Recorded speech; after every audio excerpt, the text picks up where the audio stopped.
Faktanya, di Indonesia salah satu alasan untuk membeli suatu kendaraan bermotor itu adalah harga jual kembalinya.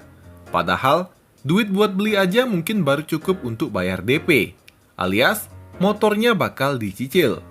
Motor belum kebeli, udah bingung aja nih sama harga jualnya. Tapi sepenting itukah harga jual kembali untuk kendaraan bermotor? Video ini jelas nggak akan relevan bagi kalian yang punya motor yang setia menemani kalian selama bertahun-tahun. Di video saya yang ini nih contohnya, banyak yang komen tuh, beli motor kok mikirin harga jual. Cuma ternyata di sekitaran saya pun ada banyak kejadian seperti itu. Contohnya deh, sepupu saya sendiri. Dulu pengen banget beli Bajaj Pulsar 180. Saya akui motor ini cakep, bodinya kekar, mesinnya bertenaga sekaligus tergolong irit, dan harganya juga menarik. Tapi om saya tuh nggak setuju. Katanya, mending beli motor Honda aja. Udah jelas harga jual kembalinya terjamin.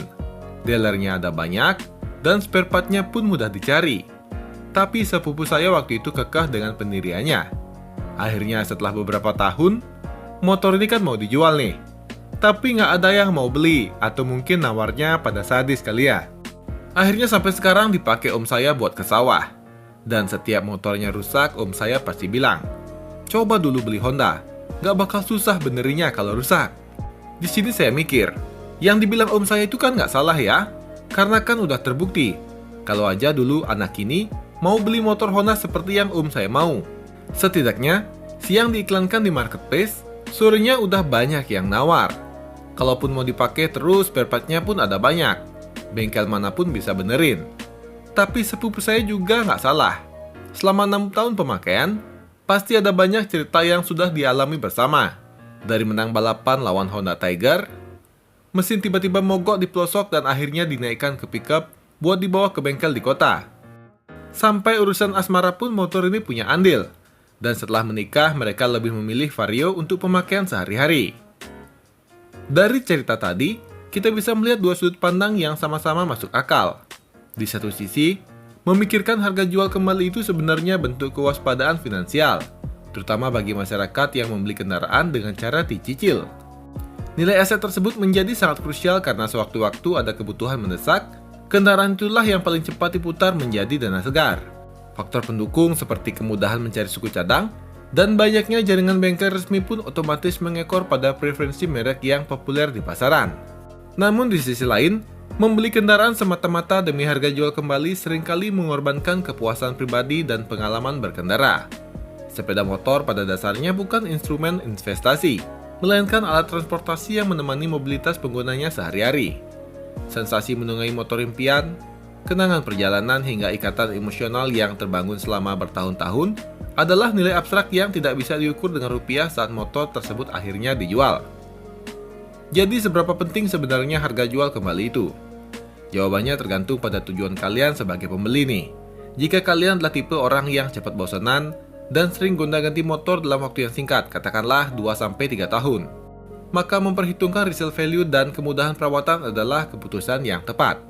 Tapi nih, jika kalian membeli motor untuk digunakan dalam jangka waktu yang panjang, misalnya di atas 5 tahun, faktor harga jual kembali seharusnya tidak lagi menjadi prioritas utama.